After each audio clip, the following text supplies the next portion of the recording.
Dangerous moment for a narcissist is not when you confront them. It's when nothing happens. No texts, no explanations, no reactions. Just silence. Because when both of you go no contact, it doesn't mean the story is over. It means the real psychological consequences are just beginning. If this resonates with you, pause for a moment. Comment, I chose peace if you are staying silent, not to punish, but to protect yourself.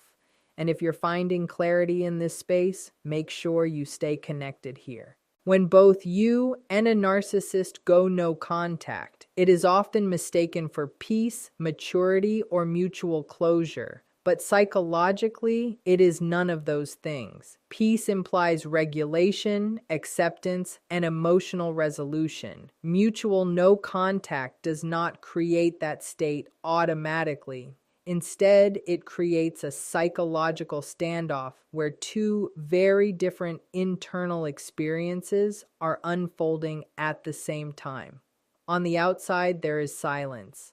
On the inside, there is tension, imbalance, and a quiet struggle for control. For someone with narcissistic traits, relationships are not primarily about connection or intimacy.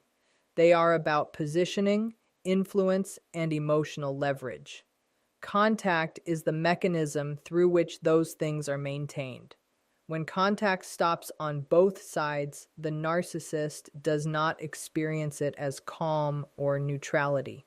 They experience it as a suspension of power. There is no access point to regulate their self-image through your reactions. No opportunity to provoke reassurance, admiration, or emotional chaos. This creates a sense of being stalled, cut off from the very feedback that kept their identity intact. At the same time, your experience is fundamentally different. The silence may feel uncomfortable at first, even unsettling, because you were conditioned to repair, explain, and keep the emotional system running. But unlike the narcissist, your distress comes from withdrawal, from chaos, not loss of control. As time passes, your nervous system begins to downshift. You are no longer monitoring their mood, anticipating conflict, or preparing responses. What initially feels like emptiness slowly becomes space. This is why mutual no contact is a standoff rather than peace. One person is adapting to calm while the other is resisting irrelevance. One is learning self-regulation while the other is deprived of external regulation. The silence becomes a mirror, and mirrors are intolerable when they reflect dependency instead of dominance.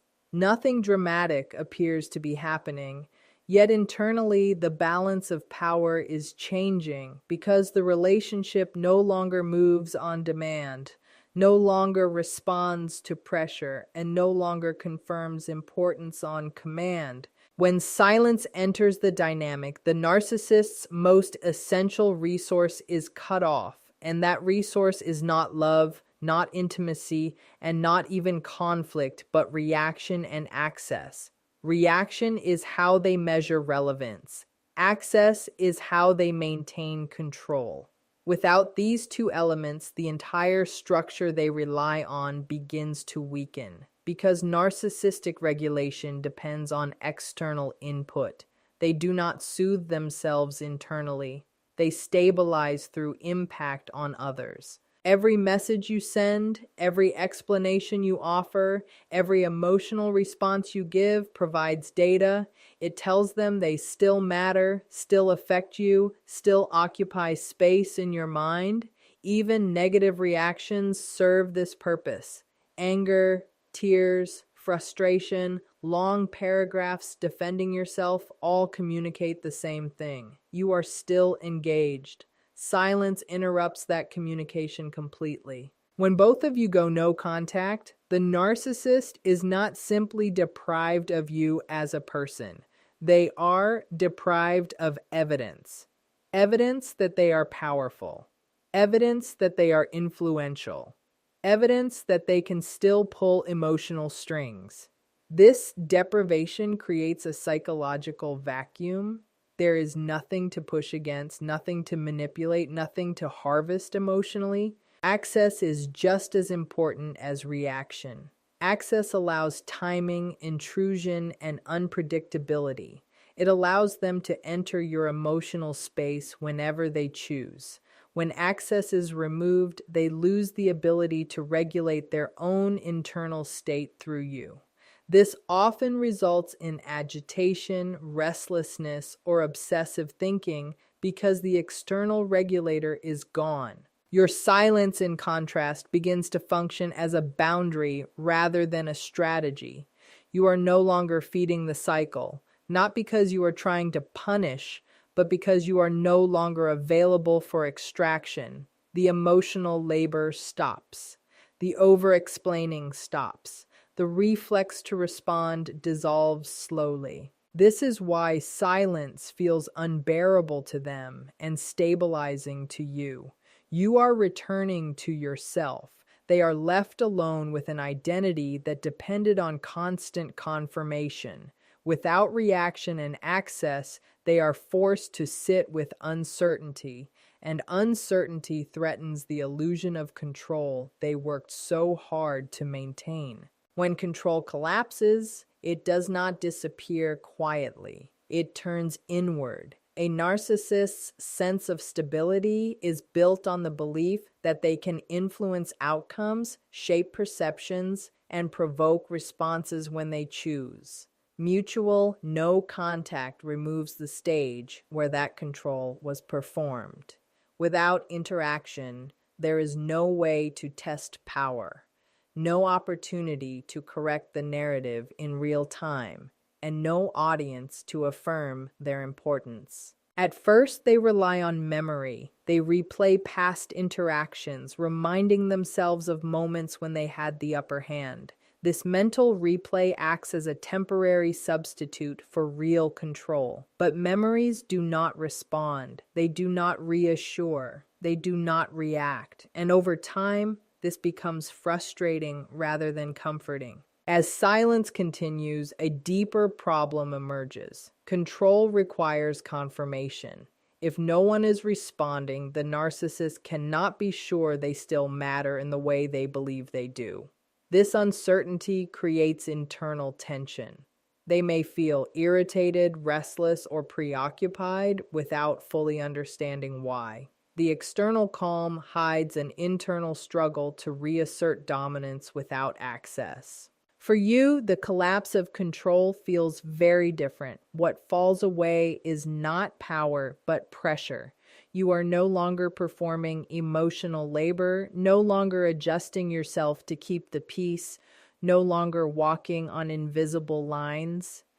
The absence of demands allows your thoughts to slow down. You begin to notice how much energy was spent managing someone else's emotional state. This is where the imbalance becomes clear.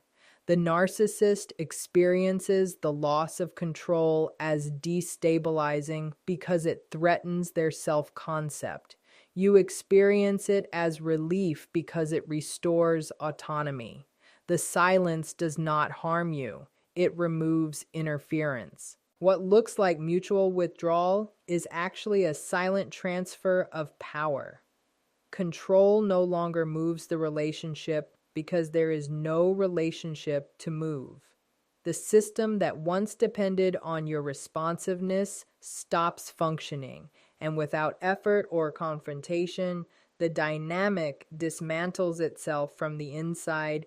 When silence sets in, the narcissist does not experience it as neutrality or emotional distance. They experience it as a threat. This is because silence removes their ability to manage perception, and perception is everything in their psychological world. As long as communication exists, they can shape the narrative. They can explain, justify, blame, charm, or provoke. Silence takes away that leverage and replaces it with uncertainty. A narcissist relies heavily on knowing where they stand in someone else's mind. Not for closeness, but for positioning. They need to know if they are admired, resented, missed, feared, or chased. any of those states still place them at the center. Silence provides none of that information. It becomes a blank space they cannot read or control, and that ambiguity feels dangerous. This is why silence is often interpreted as rejection, even when no rejection was spoken. The narcissist may assume you are detaching, reclaiming power, or rewriting the story without them. They are no longer present to influence how they are remembered or framed. This loss of narrative control creates a sense of vulnerability they are not equipped to tolerate. Internally, this can trigger defensive thinking. They may convince themselves that you are being passive-aggressive, manipulative, or cruel, because viewing your silence as intentional harm is easier than accepting that you no longer need engagement. They may oscillate between anger and anxiety, superiority and self-doubt, because the usual emotional anchors are missing. Your silence also disrupts their sense of hierarchy. Narcissistic dynamics depend on unequal roles, where one person reacts and the other initiates. When you stop responding, the hierarchy flattens. They are no longer above you emotionally. They are simply separate. Equality, or worse, irrelevance, feels threatening to someone whose identity depends on dominance. For you, silence may simply mean space to breathe. For them, it feels like loss of position. Not being able to enter your emotional world, influence your feelings, or confirm their significance creates an internal alarm. The threat is not abandonment in the traditional sense. It is the threat of no longer being central, no longer being necessary, no longer being able to shape reality through interaction. When contact stops and the emotional chaos finally quiets, your nervous system begins a process of recalibration that often goes unnoticed at first. For a long time, your body was operating in a heightened state of alert. You were scanning for tone, timing, shifts in mood, and potential conflict. This constant vigilance was not a personality trait. It was a physiological response to unpredictability. Your system learned that connection came with risk, so it stayed activated to protect you. In the early days of no contact, this can feel uncomfortable rather than peaceful. You may feel restless, anxious, or oddly empty. The absence of stimulation can be misinterpreted as loss, even though what is actually missing is stress. Your body is so used to adrenaline and cortisol that calm feels unfamiliar. This is why people often confuse healing with boredom or loneliness in the beginning. As time passes, subtle changes begin to occur. Your breathing becomes deeper without effort. Your thoughts slow down. You stop replaying conversations as often. The urge to check your phone decreases. These are not conscious choices. They are signs that your nervous system is learning that it no longer needs to stay on guard. Without constant emotional disruption, your body starts shifting out of survival mode. Muscles that were habitually tense begin to release. Sleep patterns may improve. You may notice that you are less reactive to everyday stressors. Situations that once triggered anxiety no longer feel as intense. This is regulation returning, not because you forced it, but because the threat environment changed. The most important shift happens internally. You begin to sense your own emotional boundaries again. You can feel where you end and others begin. This clarity allows intuition to resurface. You start trusting your perceptions instead of doubting them.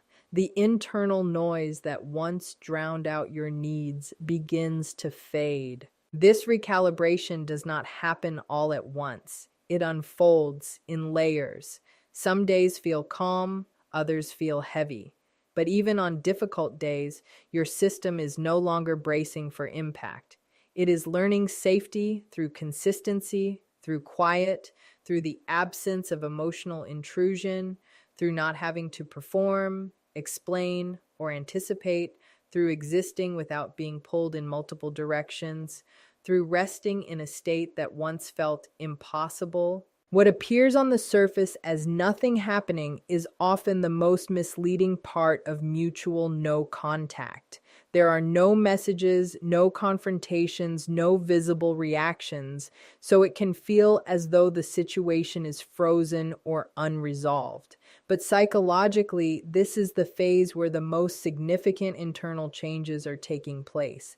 Silence is not an empty space. It is an active environment where patterns either collapse or strengthen. For the narcissist, the lack of external stimulation creates a growing internal discomfort. Without interaction, they cannot discharge tension outward. There is no one to blame in real time, no one to impress, no one to destabilize. This forces attention inward, which is deeply uncomfortable for someone who avoids self-reflection. The mind becomes louder, thoughts loop, fantasies of control, revenge, or superiority may increase as a way to counter the feeling of being sidelined. From the outside, this is invisible. On the inside, it is anything but calm. For you, the quiet begins to reorganize your inner world. At first, you may expect something to happen, an apology, a message, a realization. When it doesn't come, a subtle shift begins. Your focus slowly moves away from waiting and toward living. You start noticing how much mental space has opened up. You realize how often your thoughts used to circle around managing the relationship. The absence reveals the weight that was always there. This is why silence becomes revealing rather than empty. Without constant interaction, the truth of the dynamic becomes clearer.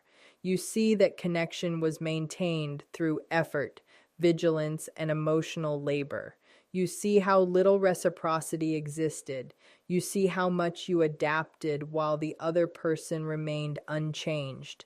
These realizations do not arrive as dramatic insights. They arrive quietly through contrast. What feels like stagnation is actually a rebalancing. The nervous system adjusts. The mind recalibrates. Old beliefs lose urgency. You begin to feel less compelled to explain yourself, less concerned with being understood by someone who never truly listened. This internal shift is not visible to others, but it is profound. Silence strips away distraction. It removes noise. It removes the illusion of motion. And in that stillness, what was once confusing becomes obvious, not because anything new was added, but because what was distorting your perception was finally removed. When mutual no contact continues, the most significant change is not external behavior, but an internal shift in where power lives. Power in dysfunctional dynamics is often loud. It shows up as control, dominance, emotional intensity, and constant movement. Healing power is quiet. It shows up as detachment, clarity, and the absence of urgency. This is why the transformation can be easy to overlook while it is happening. For you, power begins to settle back into your body and mind. You are no longer orienting your choices around another person's reactions. Your emotions no longer spike in response to unpredictability. You stop feeling the need to prove, defend, or explain yourself. This is not because you stopped caring, but because you stopped needing validation from a place that never offered safety. The absence of engagement allows self-trust to rebuild slowly and organically. For the narcissist, the power shift feels like loss. Without your responsiveness, they cannot locate themselves in the dynamic. They are no longer the reference point around which emotions move. This creates a sense of invisibility that is deeply unsettling.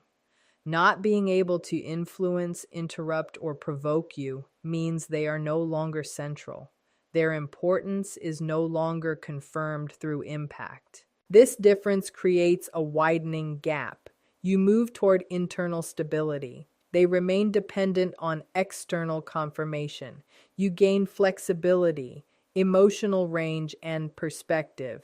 They remain rigid, focused on regaining control or preserving self-image. Even if no words are exchanged, the trajectories are no longer aligned.